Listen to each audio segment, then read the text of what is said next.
Speaker, I present the budget for the year 2021-2022 as introduction. नमस्कार, मैं सुंदरम और आज हम बात करेंगे वार्षिक वित्तीय विवरण यानी बजट 2021 और 22 की। जानेंगे इससे जुड़ी 10 बड़ी बातों को। ये भी चर्चा करेंगे कि सरकार ने इस बार किस क्षेत्र को कितने पैसे दिए और आखिर में ये चर्चा करेंगे कि किन वस्तुओं के दाम आने वाले समय में बढ़ेंगे और घटेंगे। आपसे एक ही आग्रह है कि वीडियो को पूरा देखिए।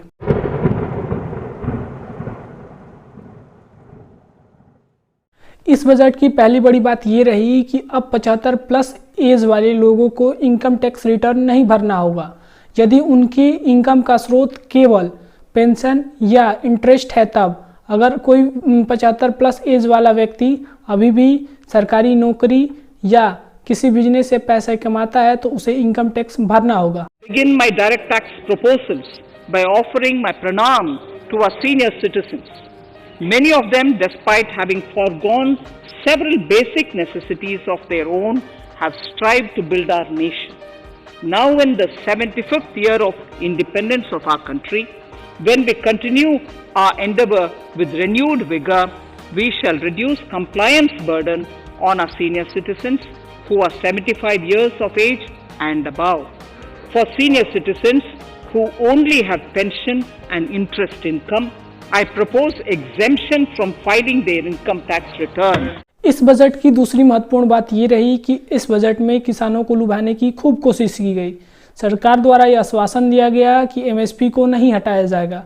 अब किसानों की लागत का 1.5 गुना उनको एमएसपी के रूप में मिलेगा और किसानों के लिए 16.5 लाख करोड़ के बजट का ऐलान। पश्चिम बंगाल और असम में चुनाव को देखते हुए सरकार ने चाय बागान मजदूरों के लिए 1000 करोड़ रुपए के बजट का ऐलान किया। वहीं दूसरी ओर प्रधानमंत्री किसान सम्मान निधि योजना के बजट को जारी रखा गया जो 65,000 करोड़ है। Government is committed to the welfare of farmers. The MSP regime has undergone a sea change to assure price that is at least 1.5 times the cost of production across all commodities. सरकार ने इस बार शिक्षा पर भी दिल खोल के खर्च किया। स्कूली शिक्षा पर 55,000 करोड़, उच्च शिक्षा पर 38,000 करोड़ और ये भी कहा कि हम 15,000 सरकारी स्कूलों की गुणवत्ता को सुधारेंगे। वहीं अनुसूचित जाति के 4 करोड़ विद्यार्थियों को आर्थिक मदद देने का भी वादा किया गया।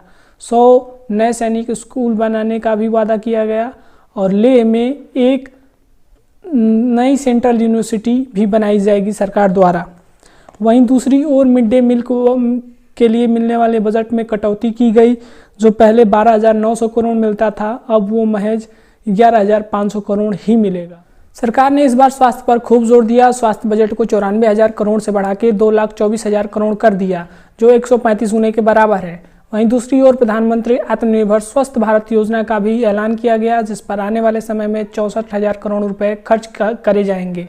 वहीं दूसरी ओर देखें तो अकेले कोविड वैक्सीन पे 35,000 करोड़ खर्च करने का ऐलान किया गया।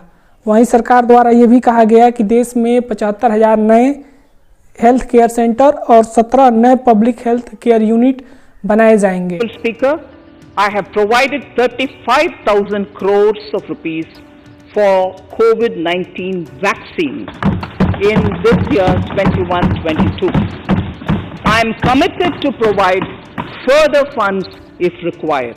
आखिर मोदी सरकार स्वच्छता पर कैसे पीछे रख सकती है? स्वच्छता बजट था 2.8 लाख करोड़ रुपए जिसमें से 1,41,678 करोड़ केवल स्वच्छ भारत मिशन 2.0 पर खर्च किए जाएंगे। The World Health Organization has repeatedly stressed the importance of clean water, sanitation and clean environment as a prerequisite to achieving universal health. The Jal Jeevan Mission Urban will be launched. It aims at universal water supply in all 4,378 urban local bodies with 2.86 crores. चूंकि भारतीय railway दुनिया की सबसे बड़ी यात्री वाहक है इसलिए इस बार भारतीय सरकार ने रेलवे पर भी गौर फरमाया है। इस बार केवल पूंजी व्यय पर 1,07,000 करोड़ और 63,000 करोड़ चेन्नई में बन रहे मेट्रो के लिए आवंटन किया गया है। वहीं दूसरी ओर देखें तो निर्मला सीतारमण जी का कहना है कि 2023 तक सभी ब्रॉडगेज लाइनों को 100% विद्युतीकरण से जोड़ दिया जाएगा और 2030 तक भारतीय रेलवे को फ्यूचर रेडी बनाया जाएगा।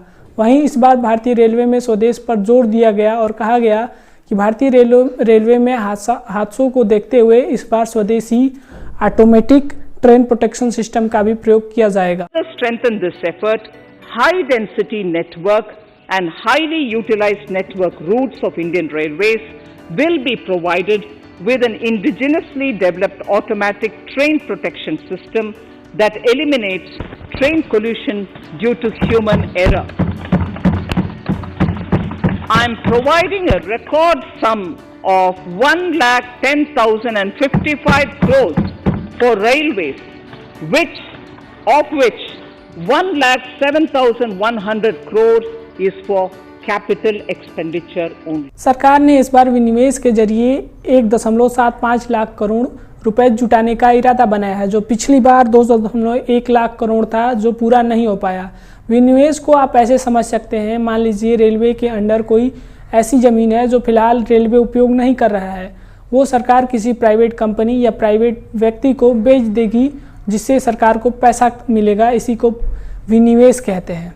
तो आइए जानते हैं कि इस साल किन वस्तुओं का दाम घटेगा और किन का बढ़ेगा।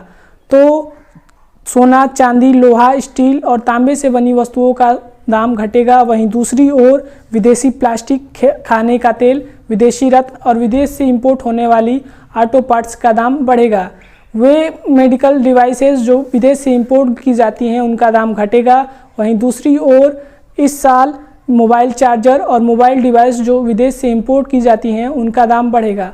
कई लोगों का ये भी कहना है कि डीजल और पेट्रोल का दाम बढ़ेगा, लेकिन सरकार इसके खिलाफ तर्क ये दे रही है कि हम डीजल और पेट्रोल पे कुछ ड्यूटीज़ बढ़ाएंगे तो कुछ घटाएंगे भी, जिससे उनका दाम समान बना रहेगा। उम्मीद है कि ये वीडियो आपको पसंद आई है तो लाइक कीजिए, शेयर कीजिए और चैनल को सब्सक्राइब कीजिए। धन्यवाद।